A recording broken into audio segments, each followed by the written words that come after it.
I just wanted to hide the first slide because I just dropped this in as we were talking now that I think a lot of us American US people are feeling maple leaf envy. Two things that have come up this morning that I think are just amazing. You know, we heard Jason talking about the Mr. Dress Up and the puppet that didn't have a gender. These two series that I've got put up here, images from them, are both from a company called Sinking Ship Productions in Toronto. The one on the upper left is Androids, and if you have Amazon Prime and you have not watched Androids, cancel everything for a weekend and just settle in. It's about a young girl inventor, lives with her father who's also an inventor, and she teaches two kids who discover her how to be how to be inventors, scientists. And they teach her how to be a good friend. But one of her inventions is an android named Pal. And in the first couple seasons, Pal, you know, they never refer to Pal as having a gender. The last season, one of the major plots is Pal trying to figure out, what am I?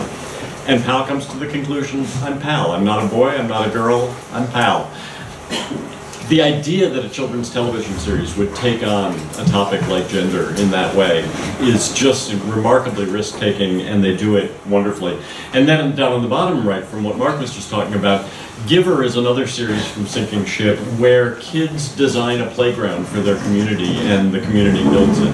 It just won one of the Canadian Children's TV Awards from the Alliance for Youth Media 3 nights ago, so it won the best live action series. Well, not a complete digression, because what I'm going to be talking about today is very much a follow-on in very practical terms to what Mark was talking about, and that is the idea that kids are they're soaking up everything around them in the world today. They're sitting in the back seats listening to their parents listen to the news, listening to their parents talking about what's going on in the world. They are online and reading what's going on in the world. When news alerts come out, it scares them just as much as it scares us. And we have to find a way to engage them in that world and to trust them, but also deliver to them the information that they need to get along. The slide in the beginning shows me as in my Dubit role. I think probably the role I'm speaking from today is more just as someone who's spent 30 years in the world of children's media. I've been the chair of the advisory board for the International Children's Television Festival for about 20 of those years, and I've been very frustrated in the US by the lack of nonfiction news or news for kids out there today, the lack of trust. So I was especially frustrated when the Times came out with this section on May 2014. They billed it as Kids Take Over the Times. And I thought, this is great. We're going to have youth-made sections. We're going to have, you know, a kid-level introduction to what the news is out there today, to what's going on in the world and how kids can make a difference in the world, what they can accomplish. And I was incredibly disappointed by what I came to. Now, I'm going to admit up front, they did this. It's not available online. And I actually spent half an hour in the Times lobby the other day trying to get a copy of it. I had the entire New York Times lobby security staff working on finding a copy somewhere in the building, and they came through. It was designed as a print-only feature. The Times says we did this because we want lots of different audiences to come to the New York Times to come to print journalism.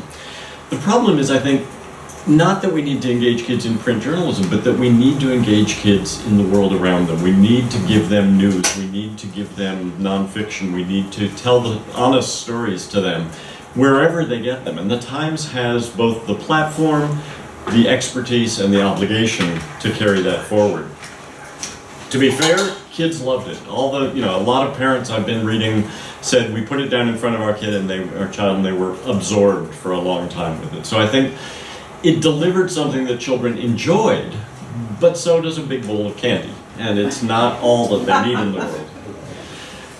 One of the great features of it, and I'll have this around this afternoon if you want to look through for yourself. One of the great features, the Times has a focus on something that they're talking about. What is the truth? What is the truth today? And the centerpiece of this section is a full-page ad about kids and the truth. The truth is kids want to be part of the conversation. The truth is kids are more curious than many adults. That was a wonderful message and a really diverse set of things about how kids interpret the world around them. The problem is, for the most part, they didn't live up to their own statements. I'm going to divide it into the good, the bad, and the ugly. Can we pass it around? We can, yeah, do you want to do that now? Yeah, let's pass it around. Send that around? That's called a newspaper. They sort of print out web content on paper. And you can light a fire down by the beach with it when you're Yeah, done. start fire. Recycle. Wow. Recycle. So I'm dividing this into the good, the bad, and the ugly, because I think they did do some things well. So on the good, one of the truth is kids have big dreams. Throughout this section, there are short pieces by accomplished people talking about how they became what they are today. Kamala Harris saying, how I became a senator. So giving them actionable, practical steps of how you build a career doing something. There are others, there's a game designer, there's a range of things. So not all, sort of serious high-level jobs, but things that kids think about and that they might want to become, and here's what you need to do if you want to become that. Another good feature is kids will inherit the earth. This is a mixed bag for me. In the center, there's a page. They went into schools in New York and they taught kids, here's how you write an opinion piece. Come up with something that you care about, you form your opinion about it, here's how you write the piece, here's how you structure it. But those pieces never appear in this children's section, nor online. What you get is one sentence from about 20 different kids saying what it is that they want to change in the world. And what they want to change is a direct opposition with what the rest of the section looks like. What they want to change is really important, serious things like the environment. Here's a kid who says, one solution to animal extinction is eating more vegetables and beans. A really nice, thoughtful statement. Other kids say bullying. I'm troubled by bullying. There's just a really good range of things that kids are worried about, but it's at odds, as you'll see, with most of what appears in the section. And they didn't let kids' full voices come through. They didn't reprint or even offer up any of their opinion pieces. The truth is, kids want to be part of the conversation. This is a nice little feature inside that's how to read and write the news. It sort of dissects a short article of what's the lead, what's the dateline, what's the, how do you go about with the exposition of a story. So that was a really nicely structured thing that helped them to think about how news is put together, a little bit of media literacy. And then also the truth is kids can make a difference right now, as Mark was just saying. One of the sections inside is make change. Here's how you can become an activist within your own community, within your own school. So very practical again, ways that you can become a change maker. So now the bad, and the little asterisk that you surely can't read beyond the first row is, it's a disclaimer saying, when I open the New York Times, I don't just read the front page, I don't just read the opinion pieces, I want to go to the wedding section, I want to go to I want to read the sports, I want to read all those things. The same way when I turn on the television, I don't always want a serious documentary. A lot of times I want Big Bang Theory and sometimes things that are a whole lot lighter than that.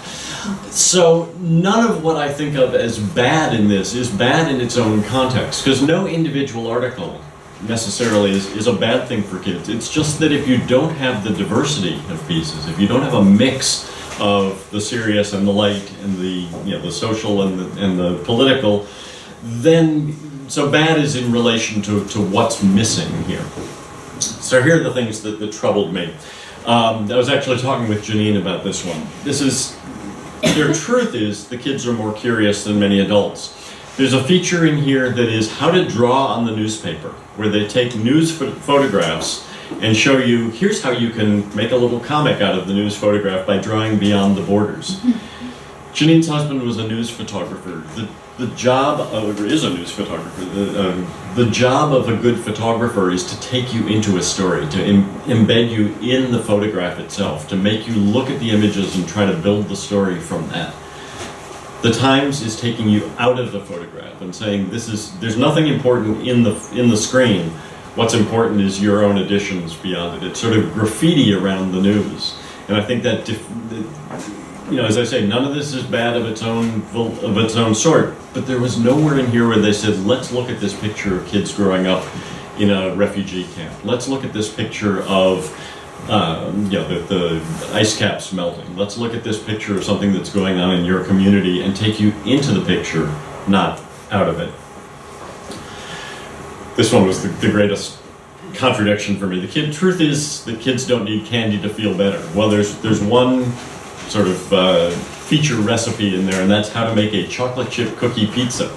You can make anchovies out of Swedish fish. So they're, again, just a contradiction in the things that they're telling kids. And then there's the ugly. There were two things that really pissed me off about this section. And that's probably what led me to give this talk today, to get so worked up about it. One is on the front page, right under the New York Times, it says, editor's note, this section should not be read by grown-ups. Meanwhile, we're saying the truth is kids bring people together. In the 1990s, places like Nickelodeon were saying, adults keep out, this place is just for kids. Kids rule, adults drool. We've gotten beyond that. Every research study that my company does, every research study I read says kids want to spend more time with their parents. Kids want to engage with adults. Kids want to have discussions about the things that they're hearing. More and more content developers are creating cross-generational pieces. We heard a little about it. We heard about it yesterday. From the Google folks, the idea that we want to build things that families can do together. And the New York Times, in trying to introduce young people to the news, puts right underneath its title, adults stay out. This is only for kids. Sends the message right away. This is going to be kind of silly stuff, not a serious engagement. And then the other thing that made me angry is they had a piece about how to win an argument with your parents. So the truth is that kids know that lies are bad. One of the tips in how to win an argument with your parents is divide and conquer. You're one unit and they're two, so if you can split them, it gives you enormous advantage. How many parents out here say, if I say no, just go ask your mother, because maybe she'll say yes, and then you'll win the argument. This is exactly what we teach kids not to do, and the Times is putting it forward as the way to go forward. Within this, there's an opportunity. And again, as I say, the Times did this because they wanted a print feature. I started thinking, since this is AppCamp and I didn't want to be completely irrelevant, if I were the New York Times, how would I go about building a kids news app? What would I put in that is my special expertise that I can bring to the discussion that will engage kids with the world around them at an age-appropriate level? So just a few sort of modest proposals. My NYT, Mobile Youth New York Times. So here's my app that I'm going to go for. Something that kids can have with them all the time that's going to introduce them to the Times, to become fans of journalism, and to become news literate. The Times is doing some of the best work out there with virtual reality right now, and they're going around the world. They are letting you feel what it's like, not just to look from a distance at a refugee camp, but to feel what it's like when you are in the line for food and the truck comes in, and you can almost feel in VR, in 360, you can almost feel the pressure that's coming at you, of the people around you pressing forward. Why not introduce kids to that as well? If you've got the mobile app, let's have a VR function on it where kids can go. This piece is Antarctica. Go and see the effects of global warming in Antarctica, and go and see. It doesn't always have to be bad news. It can be, let me introduce you to something wonderful in the world that you may not have seen before. Because, as the Times say, the truth is kids want to discover the world. And VR can take you places that, to my mind, the best uses of VR are to take you places you couldn't go otherwise, just financial consideration. Take me to Antarctica. And to take you places you couldn't go because it's impractical to be there. The bottom of the ocean, to go into outer space, to go back in time. So that's one. How about with the success of Pokemon Go, what about New York Times Geo? News happens here. Every time a reporter goes out to cover a story, let them geotag some of the research they're doing, some of the photos they're taking, some of the resources they're gathering. And as a kid is walking down the street with their phone, they would be able to find news happened here. And they'd be able to see those resources in augmented reality or just on the screen itself, but tagged to their neighborhoods and tagged to wherever they go, so that as they travel around the world, they'd see a connection to what happens.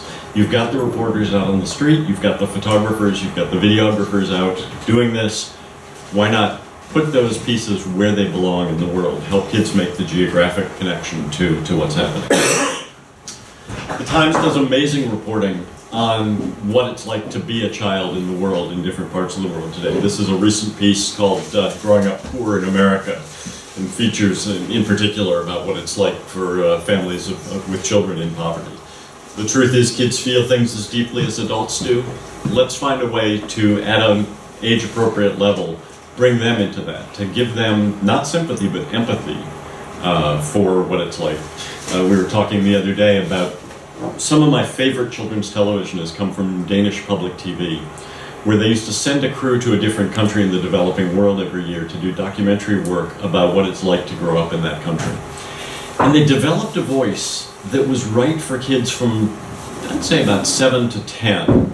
It was a unique voice. It was an adult's voiceover, but talking about the child as though you were kind of almost like in a drone, hovering above their lives and observing their lives, but in a way that connected children in Denmark to the children in the country they were going to. So that the story I was telling yesterday was about one of the episodes that was in Guatemala. A little boy who breaks stones for a living. He goes down to the river every day, brings a huge rock up onto the shore, uses a hammer, and he's got old auto tires to protect his fingers, uses a hammer to break it into tiny stones and bring the pieces up, put the pieces in a bag and bring them up to the road where he's paid a few pennies. It would be very easy to tell that story in a way that would make children in Denmark feel uncomfortable, that would make them feel alienated, that would make them feel, this is strange and I don't know how to respond to this.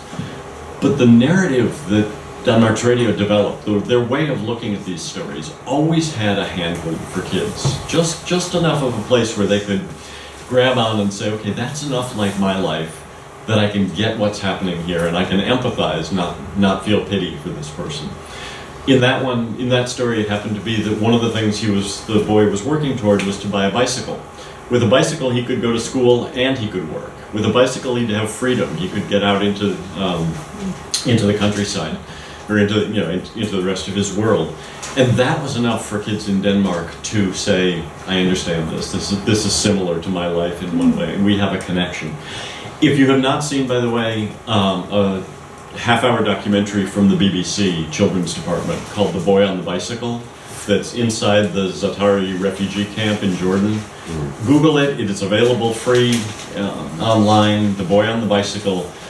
Profiles of young people growing up in the camp, and the boy in the title is kind of the mayor of the camp. He has a bicycle, so he travels all around and he organizes his friends for games and for learning, and he becomes the tour guide to what life is like here. I mentioned Danish public TV. This is the quote that has stayed with me ever since I heard the guy who said it was the head of the department, the children's department that made those documentaries. What I was saying yesterday is he had a lifetime appointment. And when you have a lifetime, he was the last person at Danish public TV to have a lifetime appointment. And when you have a lifetime appointment, there are two things you can do. You can put your feet up on the desk and say, they can't fire me. I'm going to take a very long nap. Or you can say, they can't fire me. I'm going to take every risk in the book.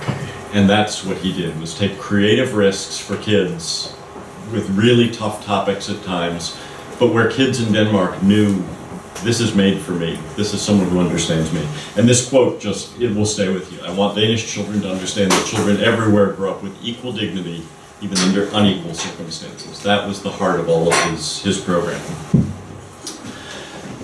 The Times had a piece last week about this amazing 15-year-old kid who, at age 9, I think it was, started a daily politics newsletter. He lives in St. Louis, he became interested in politics. He started asking his mother all these questions, and she finally just said, write them down. I can't take I can't take all these individual questions. Write them down. So he wrote them down. He sent her an email, and then he realized, wait a minute, I'm doing my own research to find this out. I'm gonna write them down, but I'm gonna share them with other people. He's become one of the premier political reporters out there. When this story appeared, he started at actually 6. It was 6. Yeah, and just a couple of years later, he's really taken. Well, when this piece appeared, he had 2,000, I think it was, subscribers to his newsletter. After this piece appeared, he now has 23,000, and my guess is a week later, it's now up much higher than that. What's his name? What is his name? I'll look it up. It's behind you. Stuart Emmerich. There we go. I can't see. Who's doing it? Can't read. No, That's the writer. Oh. That's, yeah, that's the writer of the piece about it. I can look it up for you. But so let's take this writer. What would happen? That's him on the right. What would happen if we paired him with Nick Kristof, who has a whole whole history of working with young people, usually college age or young adults? But what would happen if we paired them together and they started co-authoring articles? What would happen if Frank Burney started partnering with a 12-year-old to write pieces about education? All these amazing writers that they have, many of whom have kids of their own and surely spend their time in the minivan hearing the questions that their kids are asking about the world around them. Why not partner with them to co-author pieces, or co-author pieces with people who are writers for young people, who write books for young adults, for older kids? Help them tell their stories at an age-appropriate level. And then as a last idea, just again, to build cross-generation use on this app, what about if you're reading a piece on there and you have questions about it, that you have a friends list you can share? Your parents are on that list.